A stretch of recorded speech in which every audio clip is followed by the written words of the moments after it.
E a crise econômica tem afetado vários setores, mas tem um mercado que vai na contramão disso tudo e fatura milhões. É o de games.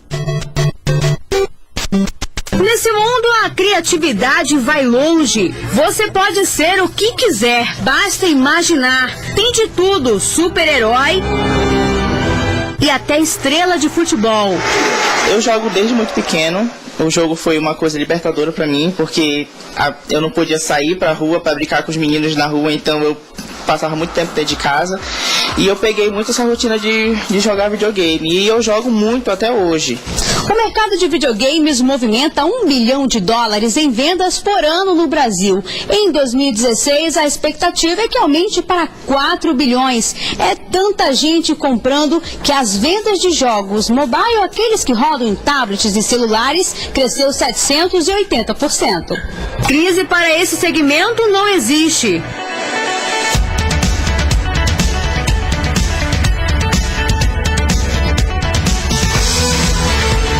Os jogos para console ainda são os mais procurados. Eles custam entre R$50 a R$350.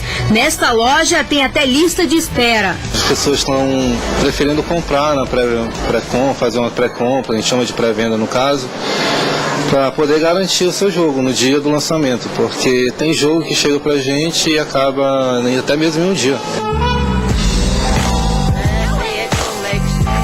O mercado é tão lucrativo que até os jogadores ganham dinheiro.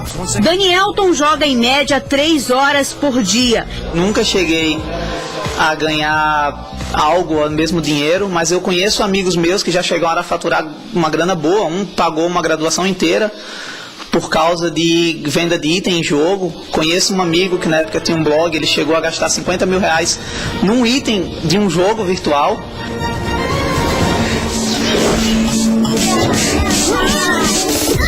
Nas competições, os games importados são quase unanimidade, mas tem muito jogo nacional fazendo sucesso e tem até criação regional. Fighting Monsters é uma aventura, mostra a história de 2 irmãos que encontram um portal mágico.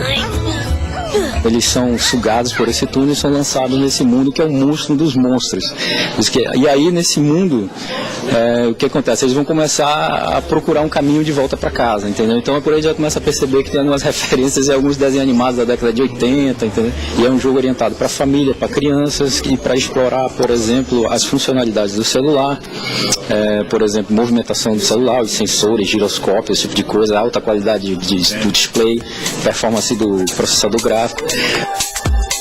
O Estado começa a investir no setor de entretenimento eletrônico. A Universidade do Estado do Amazonas iniciou ano passado o primeiro curso de criação de jogos. A gente tem um ecossistema, né, da área de jogos. Nós temos um laboratório Ludus, né, que é um laboratório nosso interno onde a gente faz jogos para console, para smartphone, para computador. Neste laboratório, vários games estão em fase de testes. Dino Pixel é um dos queridinhos. Ele mostra um dinossauro que entra em uma máquina do tempo. No cenário, a Ponte Rio Negro, a Arena da Amazônia e o Teatro Amazonas.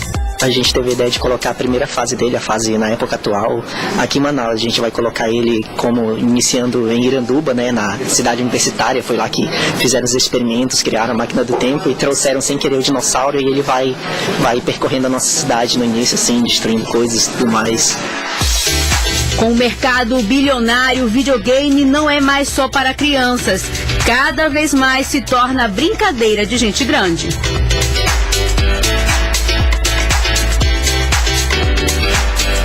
E vamos ao vivo à Escola de Tecnologia da UEA para conversar com o Amaral Augusto, que acompanha um evento internacional de jogos eletrônicos que é realizado pela primeira vez aqui em Manaus. Boa noite, Amaral. O desafio é criar em poucas horas novos jogos, é isso? Isso mesmo, Marcela. Boa noite para você, boa noite a todos que estão ligados em mais uma edição do Jornal em Tempo. Boa essa sua pergunta, sabe? Me senti aqui com o nosso deadline de redação bastante tranquilo, porque o pessoal aqui tem 48 horas para planejar e realizar e finalizar um jogo de videogame. Eu não sei nem se isso representa um tempo curto ou não, mas eu já conversei com quem entende do assunto e ele me disse que é pressão total, e é por isso que a gente vai conversar com ele mais uma vez, o professor Josimar Maia, que é coordenador, na verdade é professor, coordena jogos eletrônicos na UEA.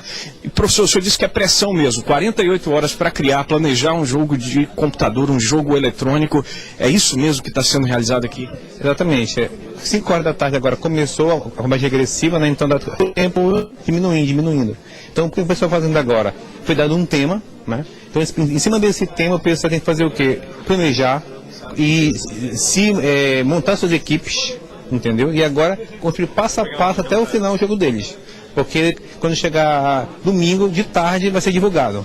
A gente está vendo aqui que já tem algumas equipes aqui reunidas, o pessoal já está trocando uma ideia. Esse passo a passo que o senhor falou, passa pelo design, pela programação, como é que funciona isso? Funciona assim, você deu o tema, então o que você vai fazer agora? A partir desse tema, você vai ter que conceber uma ideia. Desenvolver pensar qual vai ser a mecânica dela, pensar em qual plataforma você vai usar, se você vai usar tablet, se você vai usar um smartphone, se você vai para computador, entendeu? Aí depois daí você vai começar a pensar como é que você vai planejar, passar um passo a passo literalmente. Como é que vão ser os personagens, como é que vai ser o desenho, como é que vai ser o cenário, tudo isso vai entrar na hora de você desenvolver. Os talentos locais que a gente tem aqui, promete? Prometem, sim. A gente tem o Ocean, que é uma parceria da UEA com a Samsung, e a própria UEA já vem desenvolvendo esse pessoal, essa mão de especializado em jogos já há um tempo, desde 2013 mais ou menos. Bacana, obrigado professor pelas informações. Marcelo, é a primeira vez que o Global Game Jam, realizado aqui na região norte, Manaus, está sediando o evento que promete realmente revelar grandes talentos aqui da programação de jogos eletrônicos e vai até domingo. Volto com você aí nos estúdios. Obrigada, ao vivo Amaral Augusto lá da Feira Internacional de Games. O Jornal em Tempo dessa sexta termina aqui.